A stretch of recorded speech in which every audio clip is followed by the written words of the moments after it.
এখানে একটা চমৎকার হাদিস মনে পড়ে গেল যে একদিন দুই ব্যক্তি একটা গ্রামের মধ্য দিয়ে যাচ্ছে। এই হাদিসটা কিতাবুত তাওহীদ গ্রন্থের মধ্যে আছে। দুজন ব্যক্তি একটা গ্রামের মধ্য দিয়ে যাচ্ছে। সেই গ্রামের মানুষটা মূর্তি পূজারী। তো ওদের পথ আটকে দিল, দিয়ে বললো যে তোমরা যেতে পারবে না সামনে যতক্ষণ না আমাদের এই দেবতার সামনে কিছু না কিছু উৎসর্গ করছো। ঠিক আছে। তো একজন বললো যে আমি কিচ্ছু দিতে পারবো না, কারণ আমি তাওহীদপন্থী মানুষ, আমি কিছুই দেবো না, আমি কোনো মূর্তির সামনে কোনো নজর মানত পেশ করবো না। তখন তাকে চাপ প্রয়োগ করা হচ্ছে যে একটা মাছির দানা হলেও দিতে হবে। সে বললো আমি মাছির দানাও দেবো না। তখন তারা সবাই মিলে তাকে ধরে হত্যা করলো। নবী সাল্লাল্লাহু আলাইহি ওয়াসাল্লাম বলছেন এই ব্যক্তি জান্নাতে চলে গেল। আর যে দ্বিতীয় বন্ধু, সেই বন্ধু বলছে আমার কাছে কিছু দেওয়ার নাই, তখন তাকে ফোর্স করা হচ্ছে একটা মাছি হলেও দিতে হবে। তখন সে একটা মাছি কুরবানি করলো, ওই স্ট্যাচুর জন্য একটা মাছি উৎসর্গ করলো। নবী সাল্লাল্লাহু আলাইহি ওয়াসাল্লাম বলছেন এই মাছিটা উৎসর্গ করার কারণে সে জাহান্নামে চলে গেছে। আমি কিভাবে বুঝাবো আপনাকে শিরক আর তাওহীদ কি জিনিস? মানে লা তুশরিক বিল্লাহি শাইআ, মানে আপনার চিন্তার মধ্যে যাররা পরিমাণ শিরকি আকীদা থাকা যাবে না। আপনার কাজ আমল, আপনার আমলের মধ্যে যাররা পরিমাণ শিরক থাকা যাবে না। আপনার কথার মধ্যে যাররা পরিমাণ শিরকের ছোঁয়া থাকা যাবে না। এই তিনটা ক্ষেত্রেই মূলত শিরক হয়। হয় চিন্তায় হবে শিরক, না হলে কথায়, না হলে কাজে। চিন্তায় কেমন? এই যে কেউ মনে করছে যে আল্লাহ বলতে কেউ নাই, নাউজুবিল্লাহ। এই মহাবিশ্ব সৃষ্টি হয়েছে বিগ ব্যাং থেকে, কেউ সৃষ্টি করে না। তোমরা এগুলো পড়ো না সায়েন্সে? হ্যাঁ। তারপরে মহাবিস্ফোরণের মধ্য দিয়ে অটোমেটিকলি এটা এভাবেই সৃষ্টি হয়ে গেছে। পৃথিবী ঘুরছিল, প্রথমে উত্তপ্ত ছিল, তারপরে আস্তে আস্তে ঠান্ডা হলো, পরে হঠাৎ করে ওখানে প্রাণ চলে আসলো। হ্যাঁ। তারপরে কোথা থেকে জানি মানুষ আসলো, তারপর মানুষ গাছের ছাল বাকল করে থাকতো, বন জঙ্গলে ঘুরতো আর পশু শিকার করতো। সব বোগাস কথাবার্তা, মিথ্যা কথাবার্তা। এগুলো একটা কথার সাথে কোরআন সুন্নাহর কোনো মিল নাই। এই প্রত্যেকটা কথা পশ্চিমা সভ্যতা থেকে এখানে আসছে। এই প্রত্যেকটা কথা কোরআন সুন্নাহ বিরোধী। মানুষ না কখনো গাছের ছাল পাতা পড়েছিল, আর না কখনো বন্য প্রাণীর মতো জীবনযাপন করতো। মানুষ সৃষ্টি শুরু থেকেই সভ্য ছিল। আল্লাহ রাব্বুল আলামিন আদম আলাইহিস সালামকে কি নগ্ন করে পৃথিবীতে পাঠিয়েছিলেন? তাকে পোশাক দিয়েছে, তাকে জীবন উপকরণ শিক্ষা দিয়েছেন, ওহীর জ্ঞান দিয়েছেন, এবং এই পৃথিবীতে চলার জন্য যা যা প্রয়োজন সবকিছু আল্লাহ রাব্বুল আলামিন তাকে ওহীর মাধ্যমে শিক্ষা দিয়েছেন। সভ্যতা শুরু হয়েছে একজন নবী দ্বারা। সে নবীর নাম কি? আদম। প্রত্যেক যুগে যুগে সভ্যতা এগিয়ে গেছে নবীদের দ্বারা। আর এখন আমাদের এই সমাজবিজ্ঞান বইগুলোতে পড়ানো হয় সভ্যতা শুরু হয়েছে রোমকদের দ্বারা, গ্রিকদের দ্বারা, পশ্চিমাদের দ্বারা, তাই না? এর বাইরে কিচ্ছু নাই। ফিলোসফি পড়েন, ফিলোসফির প্রত্যেকটা বই এরকমই লেখা আছে। অথচ সভ্যতা শুরু হয়েছে নবীদের দ্বারা, আর সভ্যতা শেষও হবে একজন নবী দ্বারা। তার নাম কি? এবং তিনি অচিরে আগমন করবেন ইনশাআল্লাহ তাআলা। সেটা হতে পারে 100, 200, 300 বা 500 বছরের মধ্যে, আল্লাহু আ'লাম। কিন্তু সভ্যতা শেষ হবে একজন নবীর হাতে।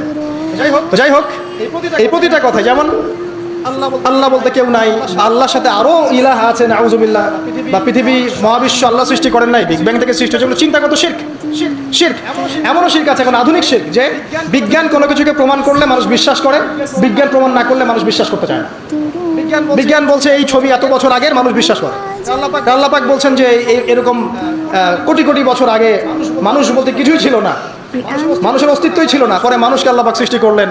হ্যাঁ। তারপর নাম শেখালেন, জান্নাতে রাখলেন, পরে সেখানে পরীক্ষা নেওয়া হলো, দুনিয়াতে পাঠালেন, মানুষ বিশ্বাস করতে চায় না। বিজ্ঞান যদি বলে যে জান্নাত বলে কিছু আছে, মানুষ বিশ্বাস করবে। হ্যাঁ। নাসা যদি বলে জাহান্নাম বলতে কিছু আছে, মানুষ বিশ্বাস করবে। কোরআনে বলা আছে জান্নাত জাহান্নামের কথা, মানুষ বিশ্বাস করতে চায় না। নাস্তিকরা বলে এগুলো মৌলবাদী কথাবার্তা। ধর্মান্ধ নাকি আপনি? ধর্মান্ধ নতুন শব্দ এসেছে। অন্ধভাবেই ধর্ম পালন করতে হয়। ধর্মকে নাজিল করেছেন আল্লাহ পাক। আমি কি আল্লাহর চাইতে বেশি বুঝি? তাহলে আমি যদি আল্লাহর ইচ্ছার সামনে নিজেকে আত্মসমর্পণ করে দেই, তাহলে তো আমি ধর্মান্ধই হলাম। সমস্যা কোথায়? তো ধর্মান্ধ না হলে আপনি ইসলাম পালন করবেন কেমন করে? আল্লাহর চেয়ে আপনি বেশি দেখতে জানেন? আল্লাহর দৃষ্টির চেয়ে আপনার দৃষ্টি বেশি প্রখর? আল্লাহ পাক যেটা দেখছেন, যেটা ওহী করেছেন, আমি চোখ বন্ধ করে সেটা পালন করছি, তা আমি তো অন্ধভাবেই ধর্ম পালন করবো নাকি? কথা বুঝতে পারেন নাই? ইসলামের মৌলিক যে বিষয়গুলো, সালাত, কালিমা, সওম, যাকাত, হজ, এগুলো মৌলিক না? ইসলামের মৌলিক বিষয়গুলো মেনে চলাই তো মৌলবাদ। ইসলামের মৌলিক বিষয়গুলোকে মেনে চলবো বলেই তো আমি মৌলবাদী। যদি মৌলিক বিষয় না মানেন, নামাজ মানি না, কালিমা মানি না, যাকাত মানি না, তাহলে আপনি তো ইসলাম মুসলিম থাকছেন না। তাহলে মুসলিম হতে হলে তো আপনাকে মৌলবাদী হতেই হচ্ছে। কোন শব্দকে কিভাবে তা'উইল করে আল্লাহ ভালো জানেন। কোরআন এবং সুন্নাহ অন্ধভাবেই মানতে হবে। এখানে যা আছে এটাই চূড়ান্ত, এর বাইরে কোনো সত্যের উৎস নাই। হ্যাঁ, কোরআন সুন্নাহর সাথে যদি কোনো কিছু মিলে যায়, সেটা মানতে আমাদের কোনো আপত্তি নাই, হোক সেটা সায়েন্স বা দর্শন বা যুক্তি বা যে কোনো কিছু। কোরআন সুন্নাহর সাথে যাই মিলে যাবে মানতে কোনো আপত্তি আছে? নাই। কিন্তু কোরআন সুন্নাহর সাথে যেটা মিললো না সেটা কি আপনি মানতে পারবেন? তাহলে কোরআন এবং সুন্নাহকে আপনাকে এভাবেই মানতে হবে, চোখ বন্ধ করে কোরআন সুন্নাহ মানতে হবে।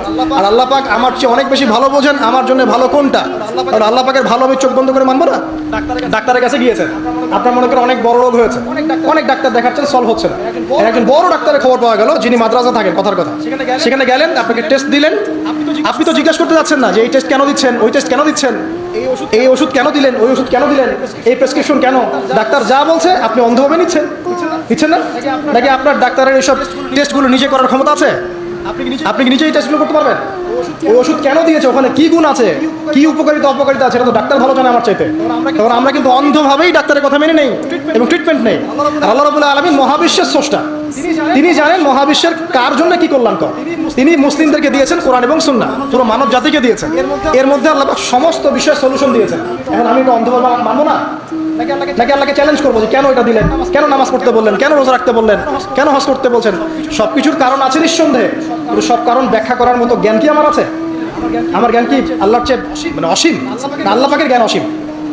তাহলে আল্লাহ পাকের জ্ঞান যেহেতু অসীম, এই অসীম জ্ঞানের অধিকারী একজন সত্তার কাছে আত্মসমর্পণ করবো, এটাই তো ইসলাম, এটাই তো মৌলবাদ, এটাই তো অন্ধত্ব। তাহলে এইসব শব্দগুলো দিয়ে মুসলিমদেরকে ডমিনেট করার কোনো মানে হয় না, এবং এই শব্দগুলোর অপপ্রয়োগটা চেঞ্জ করতে হবে। এটা হচ্ছে মিডিয়ার মধ্য দিয়ে একটা ইসলামপন্থীদের এগেইনস্টে আদর্শিক একটা আঘাত।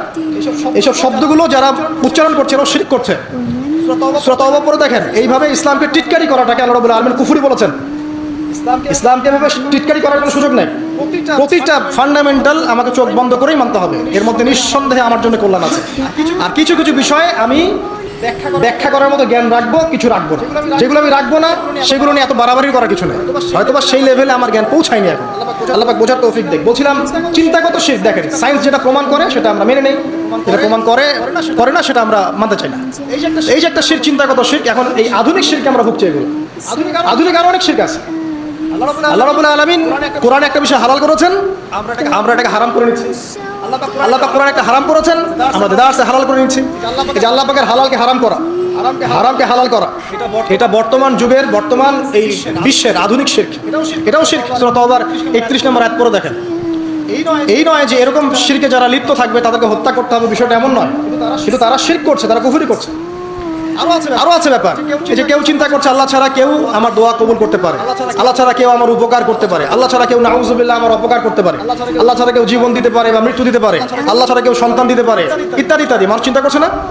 অনেকে দেখি হাতের মধ্যে কিছু পড়ছে এবং তার বিশ্বাস এটা খুলে ফেললে তার ক্ষতি হবে। আছে না? অনেকে টিয়া পাখি দিয়ে ভাগ্য পরীক্ষা করছে না? অনেকে রাশিফল দিয়ে ভাগ্য পরীক্ষা করছে না? আগামীকাল কি হবে একদম স্পেসিফিকলি বলে দিচ্ছে যেটাই হবে। এই যে বিষয়গুলো, এগুলো সবই কিন্তু শিরকের মধ্যে অন্তর্ভুক্ত। ভবিষ্যৎ সম্পর্কে কিছু বলতে হলে বলতে হবে আল্লাহু আ'লাম বিসসাওয়াব, আল্লাহ পাক ভালো জানেন। আপনি এস্টিমেট করতে পারেন সেটা অন্য বিষয়। আলামতুস সায়ানে কথা বলা হচ্ছে কিয়ামতের সায়েন্স, এই সায়েন্সগুলো আসবে। এই সাইনগুলো যখন আসবে তখন বুঝে নিতে হবে যে কিয়ামত নিকটবর্তী, কিন্তু কেউ বলতে পারবে না এক্স্যাক্টলি কত সালে, কত মাসে, কত বছরে কিয়ামত হবে। আল্লাহু আ'লাম বিসসাওয়াব। এরকম চিন্তাগত প্রচুর শিরক আছে, প্রচুর শিরক। এগুলো জানার জন্য আপনারা কিতাবুত তাওহীদ নামে একটা গ্রন্থ আছে, পড়তে পারেন। 2 নম্বর আমলগত শিরক। দেখেন আমলগত অনেক শিরক আছে। কিরকম? এই যে কেউ আল্লাহ ছাড়া কাউকে সিজদা করছে, আল্লাহ ছাড়া কারোর কাছে দোয়া করছে, আল্লাহ ছাড়া অন্য কারোর কাছে নজর করছে, মানত করছে। হ্যাঁ, অনেকে দেখা যায় যে কবরে গিয়ে গরু জবাই করছে, খাসি জবাই করছে না? মৃত ব্যক্তির সন্তুষ্টি অর্জন করার চেষ্টা করছে। এই যে কাজগুলো আছে আপনার কর্মগত শিরক, এইগুলোর মধ্যে লিপ্ত থাকলেও কিন্তু এই মুআয বিন জাবাল রাদিয়াল্লাহু আনহু হাদিস থেকে আমরা আসলে শিক্ষা নিতে পারি নাই, এখান থেকে বাঁচতে পারছি না। আর কাছে কথার মধ্যে শিরক। এরকম অনেকে দেখা যায় বিভিন্ন রকম কথা বলে ফেলি, এমন কিছু কথা বলি যেগুলো আসলে শিরকের পর্যায়ে চলে যায়। যেমন কি এই যে আমরাই সমস্ত ক্ষমতার অধিকারী, শিরক। যদি বলি যে আমরা এই বিশ্বের নিয়ন্ত্রণ, শিরক।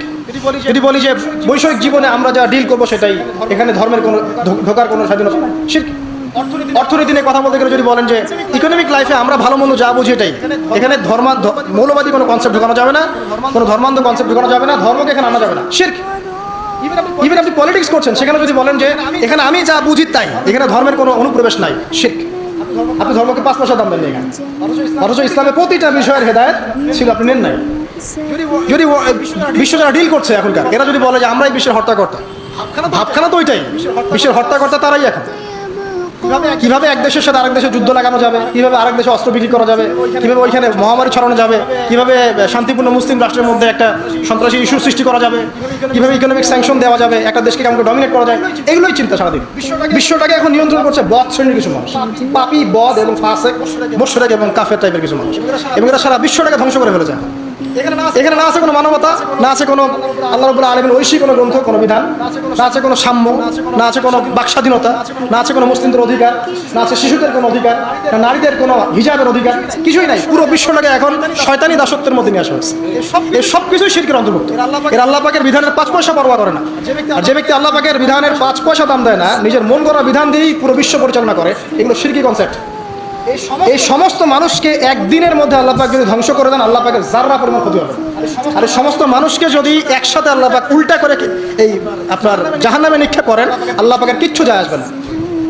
এই জন্যই একটা হাদিস বলে রাখি, কিয়ামতের মাঠে 1999 জন মানুষকে আল্লাহ পাক জাহান্নামে দিবে। দেখে নিন, কিয়ামতের দিন 1999টা মানুষকে আল্লাহ পাক জাহান্নামে দিবে। দেখে নিন, নাউযুবিল্লাহ। আর 1% মানুষ জান্নাতে যাবে। এই কথা শোনার সাথে সাথে সাহাবায়ে কেরাম রাদিয়াল্লাহু আনহুম ভয়ে কাঁপতে শুরু করলেন। নবী সাল্লাল্লাহু আলাইহি ওয়াসাল্লাম বললেন, তোমরা দুশ্চিন্তা করো না, কারণ জান্নাতীদের মধ্যে আমার উম্মতের সংখ্যাই হবে সবচেয়ে বেশি। কিভাবে যাবে? ওই যে ব্যক্তি তার আমল নামে কোনো শিরক নাই, আল্লাহ পাক তাকে মাফ করে দিবেন ইনশাআল্লাহ। আল্লাহ পাক বলেছেন, যত বড়ই পাপ করুক না কেন, আল্লাহ পাক যে কোনো পাপ মাফ করতে পারেন যদি আমল নামায় শিরক না থাকে। কিন্তু এখনকার বিশ্বের প্রতিটা সেক্টরে শিরক আছে। আপনি ভালো করে চোখ দিয়ে দেখেন, পড়াশোনাতেও শিরক আছে, লেখাপড়ার মধ্যেও শিরকি আকীদা ঢুকিয়ে দেওয়া হয়েছে। অর্থনীতি, ওগুলো পলিটিক্স তো বাদ, ওগুলো তো আগেই শেষ। এখন পড়াশোনার মধ্যেও শিরক ঢুকিয়ে দেওয়া হয়েছে, ধর্মের মধ্যেও শিরক ঢুকিয়ে দেওয়া হয়েছে। শিরক থেকে বাঁচা খুবই ডিফিকাল্ট। এই জন্য নবী সাল্লাল্লাহু আলাইহি ওয়াসাল্লাম এখানে বলছেন, তোমাকে জ্বালিয়ে দেওয়া হয় বা হত্যা করা হয়, শিরক করো না কখনো। আর হাদিসে বলছেন, যে ব্যক্তি শিরক মুক্ত আমল নিয়ে আল্লাহর সাথে সাক্ষাৎ করবে, আল্লাহ পাক তার সামনে আসমান জমিন সমান রহমত নিয়ে সাক্ষাৎ করবে ইনশাআল্লাহ। মানে ধরে নেন যে আপনি যদি শিরক না করেন, যে কোনো পাপ আল্লাহ আপনাকে মাফ করতে পারে, যে কোনো পাপ। এবং ইনশাআল্লাহ আপনি একদিন না একদিন জান্নাতে যাবেনই ইনশাআল্লাহ। তবে শিরক থেকে বেঁচে থাকতে হবে, এটা খুবই ডিফিকাল্ট। আল্লাহ পাক তৌফিক দান করুন, আমিন।